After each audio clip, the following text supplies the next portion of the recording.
이번에는 정재엽의 부동산 핫플 떠나보는 시간입니다. 오늘은 어디 지역일까요, 소장님? 아마 지난 15년을 돌이켜보면은 서울에서 가장 큰 변화를 겪은 지역이 아마 이곳이지 않을까 싶습니다. 자, 오늘은 서울 강서구에 있는 마곡지구로 한번 가보도록 하겠습니다. 네, 마곡지구가 정말 많은 변화를 거쳤고 심지어 단기간에 굉장히 많이 변화한 곳으로도 유명하잖아요. 근데 다른 지역도 저는 많은 변화가 있었다 생각했는데 마곡 지역이 더 강력한가 봐요. 오늘 어떤 이야기를 품고 있는지 마곡 이야기 한번 풀어보도록 하겠습니다. 먼저 입지부터 살펴봐야겠죠? 네, 마곡지구 하면은 서울의 서쪽 끝에 있는 강서구에 있습니다. 전체 이 넓은 강서구 중에서도 좀 이제 서쪽 편에 있고요. 이 마곡나루와 마곡역 중심에 있는 곳이 여기가 마곡지구입니다. 자, 마곡지구 같은 경우에는 제가 아까 말씀드렸던 강서구에서도 좀 더 이제 서쪽 지역에 있다 보니까 바로 옆으로 나가면은 김포가 있고요. 강 건너 북쪽으로 가면은 고양시가 있습니다. 자, 그리고 밑에는 역시나 이제 김포공항이 있고요. 자, 이런 위치적인 특징을 가지고 있습니다. 자, 그리고 이제 뒤에 가서도 말씀드리겠지만은 마곡 같은 경우에는 현재 서울의 어떻게 보면은 4대 업무지구로 떠오를 만큼 뭐 LG라든지 롯데 여러 대기업들이 이제 입주하면서 굉장히 이제 큰 변화를 겪고 있는 지역이 바로 이 마곡지구라고 할 수 있겠습니다. 네, 강서구 서쪽에 위치하고 있고요. 4대 업무지구라고 불릴 만큼 많은 일자리들이 모여있는 마곡지구입니다. 일자리가 모여있는 만큼 거주지도 또 괜찮게 형성이 되어 있지 않을까라는 생각이 드는데요. 마곡지구에도 여러 또 개발들이 진행 중일 것 같아요. 어떤 개발들이 진행 중에 있고 현황이 좀 어떤지도 한번 살펴볼게요. 네, 지난 15년간 가장 큰 변화를 겪은 지역이 이 마곡지구라고 이제 제가 말씀드렸죠. 자, 그러면 이제 이 마곡지구가 어떤 모습에 어떻게 변했는지 이 부분부터 먼저 설명드리고 들어가겠습니다. 자, 여기가 2009년도의 마곡지구 모습입니다. 자, 여기가 항공사진으로 본 곳인데 이렇게 쭉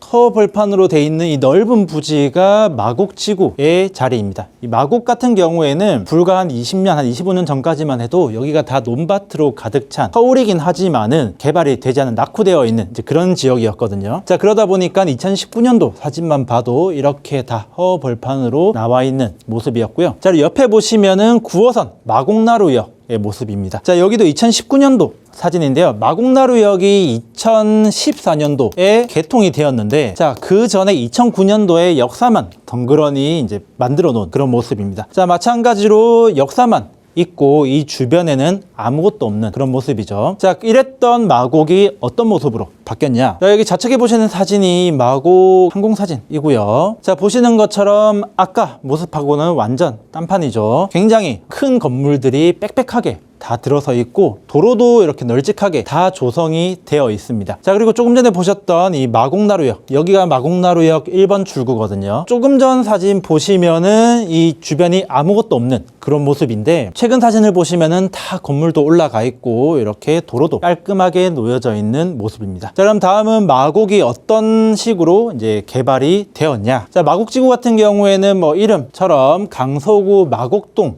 일원에서 개발이 진행이 되었고요. 전체 면적은 366만 8천 제곱미터, 평으로 환산하면은 거의 110만 평 정도 되는 굉장히 넓은 부지입니다. 참고로 3기 신도시 중에서 부천대장 있죠? 부천대장, 여기 신도시 면적이 340만 제곱미터 정도 되거든요. 자, 마곡지구가 366만 제곱미터다 보니까 부천대장 신도시보다도 훨씬 더 큰 규모로 조성이 되었다라고 이제 보시면 되겠습니다. 자, 마곡지구 같은 경우에는 1지구, 2지구, 3지구 이렇게 총 3개 지구로 나눠서 개발이 되었는데요. 자, 1지구 같은 경우에는 공동주택 단지로 개발이 되었습니다. 자, 이거 마곡지구 사진인데 마곡 중에서도 엠벨리라는 이름이 붙은 아파트 단지들 많이 보셨을 겁니다. 자, 마곡지구의 서쪽편 이쪽 지역에 이제 주로 있는데, 자, 이 엠벨리라는 이름을 붙은 이런 아파트 단지들이 1지구 에 있는 곳이고요. 자, 그리고 2지구 같은 경우에는 산업시설 용지, 그러니까 마곡의 핵심, 마곡의 중심이라고 볼 수 있는 뭐 LG 사이언스파크를 비롯해서 일반 산업단지 뭐 코엑스가 있는, 자, 이쪽까지가 2지구로 이제 개발이 되었습니다. 자, 그리고 마지막 3지구 같은 경우에는 3지구는 서울식물원, 마곡에 또 유명한 곳이 또 서울식물원이죠. 자, 이 서울식물원 자리가 3지구로 개발이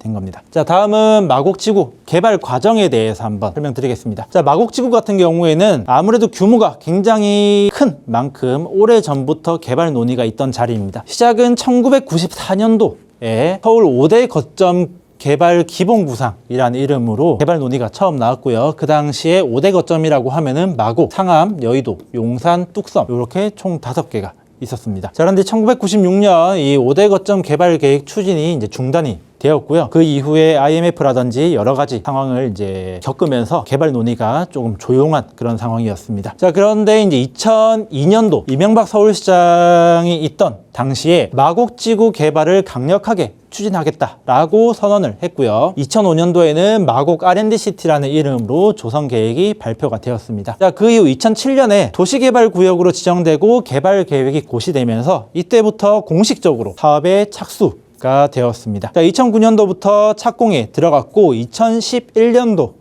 2015년도까지는 기반 시설들이 조성되기 시작했습니다. 자, 그리고 2014년도에서 2017년도까지는 뭐 공동주택 단지라든지 뭐 LG 사이언스 파크 등 주요 시설들이 준공되면서 입주까지 시작되었습니다. 2018년도부터 2025년도 최근까지 롯데 리웨스트라든지 뭐 코엑스 등 최종 단계에 접어들었고 이제 나머지가 준공되면서 또 입주까지 진행되고 있으면서 막바지 단계에 들어섰습니다. 네, 2009년도 항공 사진을 보니까 정말 아무것도 없는 대지였는데 지금 현재는 1지구부터 3지구로 이렇게 넓게 정말 하나의 새로운 도시로 탄생되어 있습니다. 특히 이제 2지구에는 산업단지들이 주로 몰려 있다라고 말씀을 주셨잖아요. 그만큼 유명한 대기업들이 또 들어있는 걸로 유명하거든요. LG 사이언스 파크부터 해서 또 어떤 기업들이 들어와 있죠, 소장님? 네, 마곡지구에 입주해 있는 기업들 현황 한번 소개해 드리겠습니다. 자, 가장 대표적으로 LG 사이언스 파크가 한가운데 중심에 있죠. 자, LG 사이언스 파크 이 안에는 여러 LG 계열사들이 들어와 있는데요. 자, 보시면은 뭐 LG 전자부터 시작해서 뭐 디스플레이, 이노텍, 화학, 에너지 솔루션, 유플러스, CNC 생활건강까지 사업 분야를 보시면은 뭐 IT, 디스플레이, 뭐 R&D 등 어떻게 보면은 LG 계열사 중에서 핵심적인 계열사들이 굉장히 많이 입주해 있다라고 이제 보시면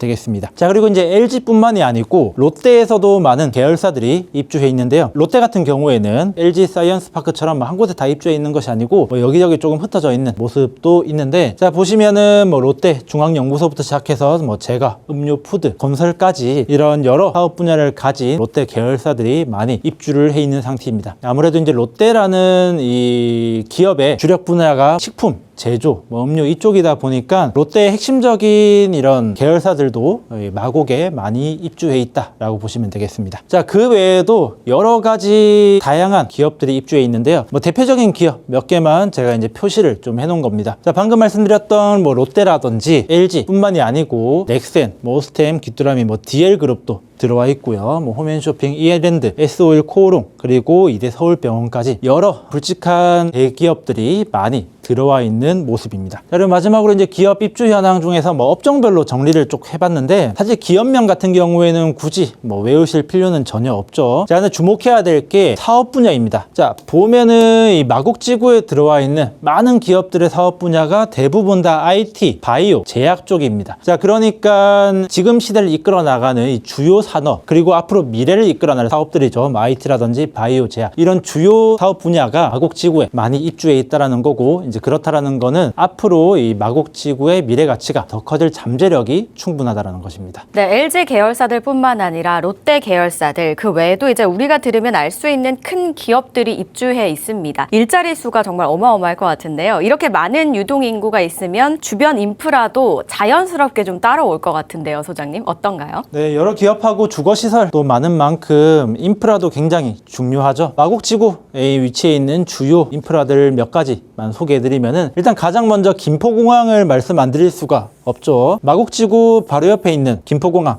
있고요. 김포공항을 통해서 뭐 외국인의 접근성도 굉장히 좋은 지역이다라고 볼 수 있습니다. 자, 다음은 이 코엑스 마곡입니다. 2024년도 가장 최근에 오픈한 이 코엑스 마곡 같은 경우에도 9호선과 공항철도 마곡나루역 바로 붙어서 들어와 있는 상황입니다. 자, 이 마곡나루역이 또 중요한 이유가 이 서울 서부권에는 기본적으로 이전까지 컨벤션 시설이 딱히 없었습니다. 자, 그러다 보니까 뭐 이런 기업들이 뭐 이런 전시라든지 회의 뭐 이런 걸 할 때 공간이 부족한 부분이 있었는데 이 코엑스 마곡이 들어오면서 이런 부분들이 많이 해소가 되었고요. 또 코엑스 마곡의 굉장히 또 중요한 부분 중 하나가 강남에 있는 코엑스 같은 경우에는 자, 여기도 오래되고 굉장히 굉장히 크긴 하지만은 아무래도 서울의 중심에 있다 보니까 내국인들 접근하기는 편할지 모르겠으나 외국인 접근성이 약간 이제 떨어지는 그런 모습이 있었습니다. 자, 그런데 이 코엑스 마곡 같은 경우에는 바로 옆에 김포공항이 붙어 있기도 하고 또 공항철도를 통해서 인천공항을 통해서 들어오는 외국인들까지 해서 여기는 외국인 접근성이 굉장히 좋은, 그러니까 또 하나의 중요한 요인이 있는 이제 그런 시설이다라고 볼 수 있겠습니다. 자, 다음은 서울식물원 말씀드릴게요. 주거시설 그리고 산업시설과 더불어서 굉장히 또 중요한 게 바로 녹지 공간이죠. 자, 요즘에 뭐 소위 집값 비싼 동네를 보면은 이 녹지 공간이 굉장히 잘 형성이 되어 있는데요. 자, 마곡지구 한 중간에 굉장히 큰 부지로 해서 서울식물원이 자리 잡고 있습니다. 자, 특히 이 서울식물원 같은 경우에는 강서구 마곡 내 주민들을 위한 시설도 있지만은 굉장히 큰 규모로 이 식물원이 조성이 되어 있기 때문에 국내외 여러 관광객들을 유치할 수 있는 외부 인원들을 끌어들일 수 있는 그런 시설물이기 때문에 이 부분도 굉장히 중요하다라고 볼 수 있겠습니다. 자, 그리고 마지막으로 교통 인프라 한번 설명드리겠습니다. 관광시설이라든지